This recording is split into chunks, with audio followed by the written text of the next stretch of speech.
संतोष देशमुख हत्या प्रकरणात रोज नवनवे खुलासे होत आहेत, त्यामुळे वाल्मिक कराडचा पाय आणखीनच खोलात जात चाललाय। त्यातच आता खंडणी प्रकरणात आणखी एक मोठा खुलासा झालाय, त्यामुळे कराडसह धनंजय मुंडेंच्या सुद्धा अडचणी वाढण्याची शक्यता आहे।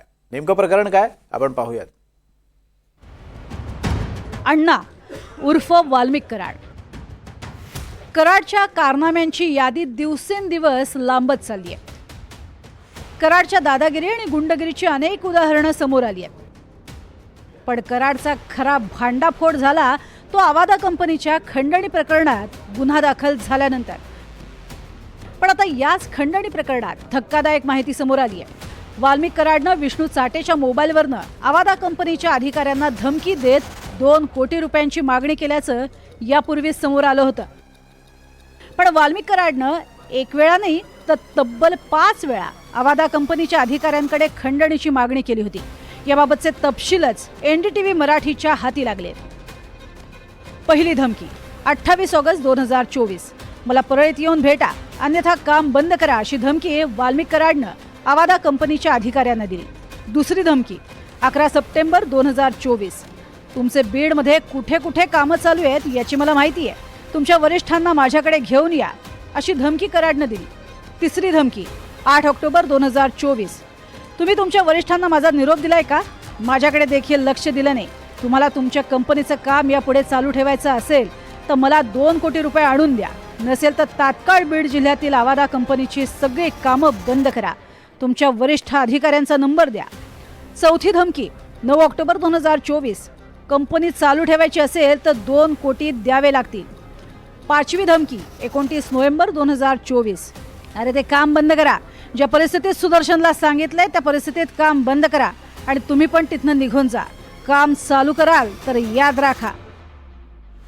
सापांचा बीड असतो ना, तसा तो राजकारण्यांचा सापाचा बीड झालेला आहे। खरं म्हणजे आतापर्यंत धनंजय मुंडेंना सहआरोपी करण्याची आवश्यकता होती आहे, हे सर्व शोधला, सीडीआर चौकशी केली, आता मुख्यमंत्र्यांनी चौकशी बंद करून टाकली। उद्या त्या बीड जिल्ह्यामध्ये निरपराध लोकांचे, शेकडो लोकांचे बळी जातील, त्याला जबाबदार कोण असणार? म्हणून सरकारनं लक्ष घातलं पाहिजे। कराडच्या खंडणीचा नवीन कारनामा समोर आलेला असतानाच त्याचा आणखी एक व्हिडिओ आता समोर आलाय। गोळीबार प्रकरणातील आरोपी सनी आठवले सोबतचा हा कराडचा व्हिडिओ आहे, ज्यात सनी हा धनंजय मुंडेंशी फोनवरून बोलत असल्याचा दावा केला जातोय। अहो, मी पहिल्या दिवशी सांगितलेला की ह्याचा करता करविता हा वाल्मिक कराडच आहे।